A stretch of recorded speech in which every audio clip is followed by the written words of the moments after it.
Here I have a sphere, which has a subdivision surface modifier added to it, so that we can have enough topology to see the displace modifier in action.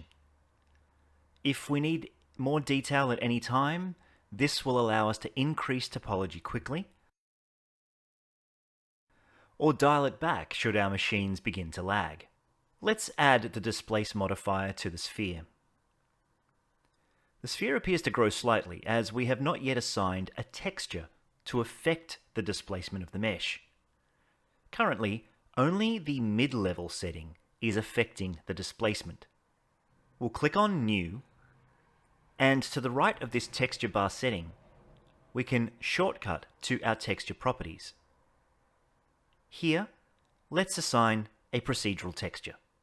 I'm going to set a distort noise texture, and I'll adjust a few of the parameters. Immediately you'll see how our sphere has been affected by the modifier.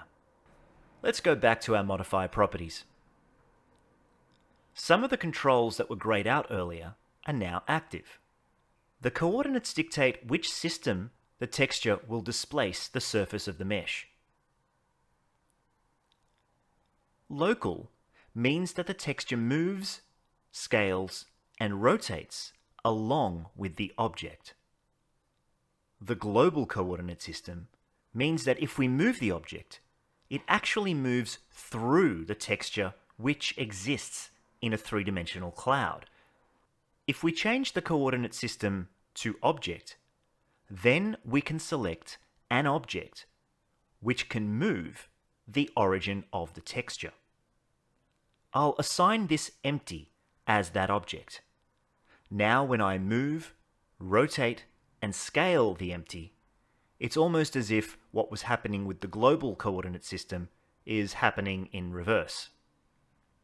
UV will use the UV unwrap on the object as the system to control the displacement. We can change the mapping in edit mode, so we'll enable viewing in edit and cage modes so we can see the modifier working. Then we'll select all the vertices. I'll hit U and change the UV projection map to a different setting. Let's set the coordinates back to local. So far, the only direction we have seen the surface of the object displaced along is face normals.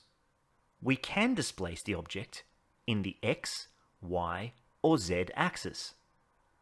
The direction of this axis can be defined by local or global coordinates for each axis.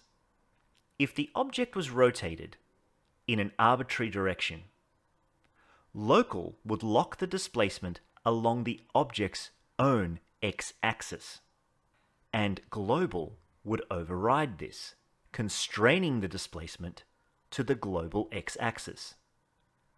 To properly see how RGB to XYZ could work, I'll change the texture to something with RGB values. The displacement will be adjusted accordingly, where R equals X, G equals Y, and B equals Z. We'll set this back to normal and take a look at the strength and mid-level settings. Let's set our displace modifier to be visible in edit but not in cage. And in front view, we can see the original mesh as a cage around the displaced object. Mid-level is set to 0.500 or 50%. The original mesh's surface is this midpoint. If we alter this, the midpoint changes value. Setting strength to 0 means that no displacement occurs. The strength can be set to positive or negative values, and surface vertices will be displaced according to the direction set. You can also isolate the effect to a specific vertex group, or invert the effect to omit that vertex group and just affect all others.